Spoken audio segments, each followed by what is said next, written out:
The United States dollar is more than just a national currency. Today, it is the most powerful and widely used currency in the world.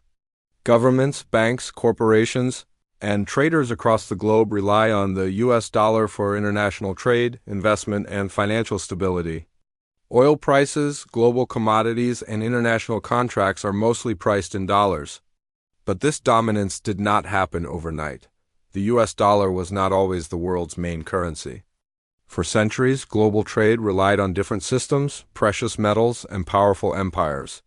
This documentary explores how the U.S. dollar rose to global dominance, why countries trust it, and how historical events, especially World War II, reshaped the global financial system. This is the story of economic power, global trust, and financial influence, the world before a global currency, before the modern financial system.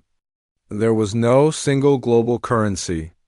Trade between nations depended on gold, silver, and local currencies. Powerful empires used their own money, and merchants often exchanged goods directly or relied on precious metals to settle payments for a long time. Gold and silver were considered the safest forms of money.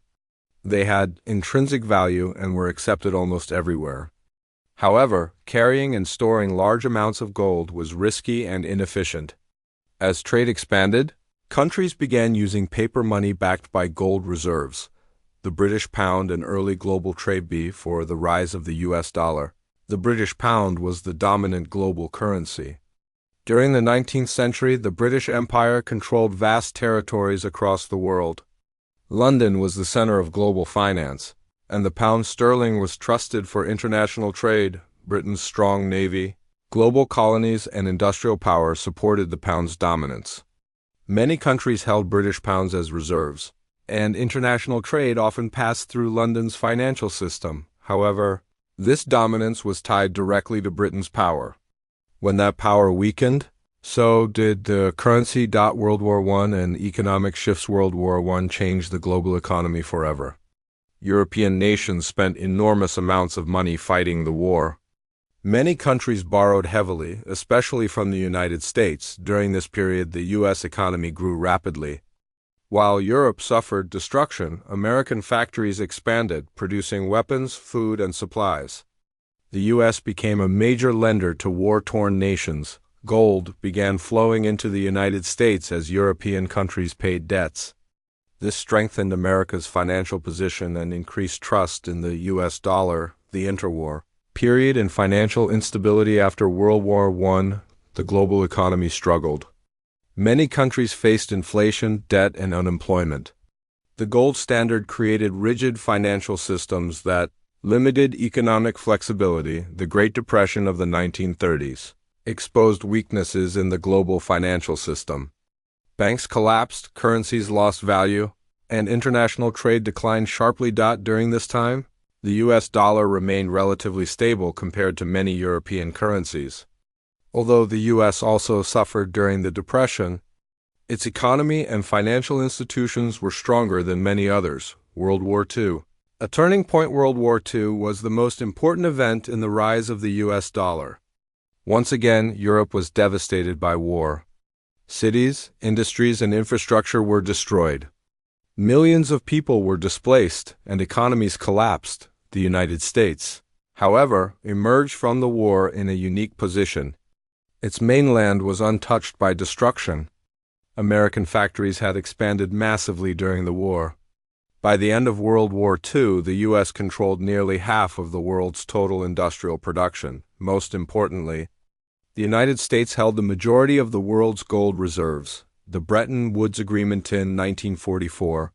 As World War II was nearing its end, representatives from 44 countries met in Bretton Woods, New Hampshire. Their goal was to create a new global financial system that would prevent future economic crises. The result was the Bretton Woods Agreement. Under this system, the U.S. dollar was linked directly to gold. Other currencies were pegged to the U.S. dollar. The International Monetary Fund, IMF, and World Bank were created. This made the U.S. dollar the central currency of the global financial system. Countries trusted the dollar because it could be exchanged for gold at a fixed rate. Why the world trusted the U.S. dollar? The world trusted the U.S. dollar for several reasons. Economic strength. The United States had the largest and strongest economy after World War II. Gold reserves.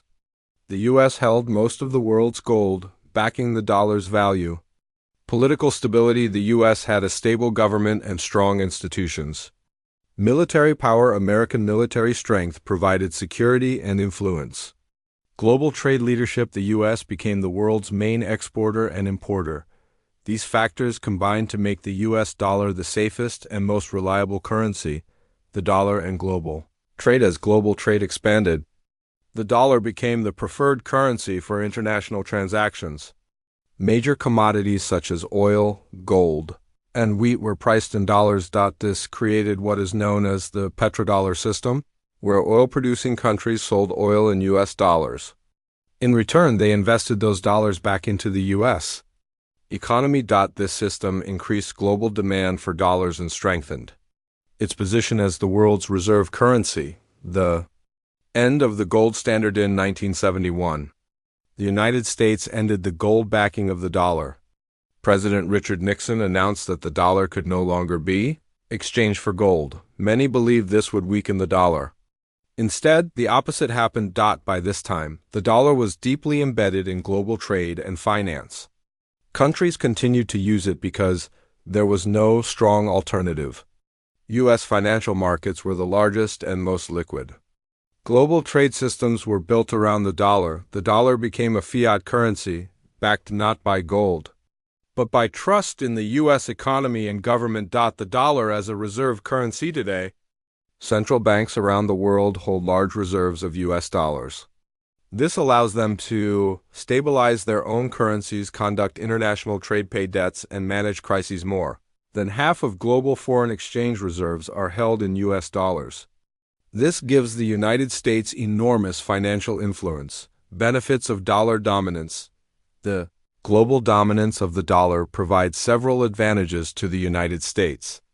Lower borrowing costs, strong demand for U.S. debt, greater economic influence, ability to impose financial sanctions. These benefits strengthen America's global position and economy. Challenges and criticism. Despite its dominance, the U.S. dollar faces challenges. Some countries want to reduce dependence on the dollar.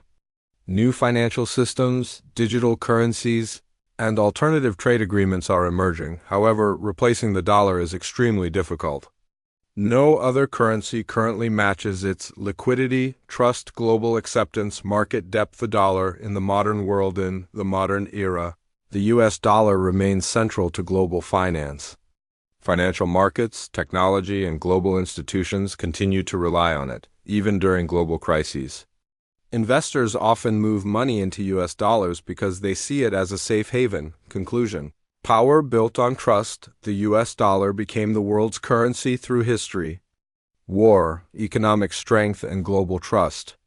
It is not just money, it is a symbol of global power and influence. From gold-backed paper money to digital transactions, the dollar's journey reflects the story of modern global economics. Understanding how the U.S. dollar became the world's currency helps us understand how power, trust, and history shape the world we live in today. Subscribe to Then to Now Journal for in-depth documentaries on history, global power, economics, and the inventions that shaped our world from the past to the present.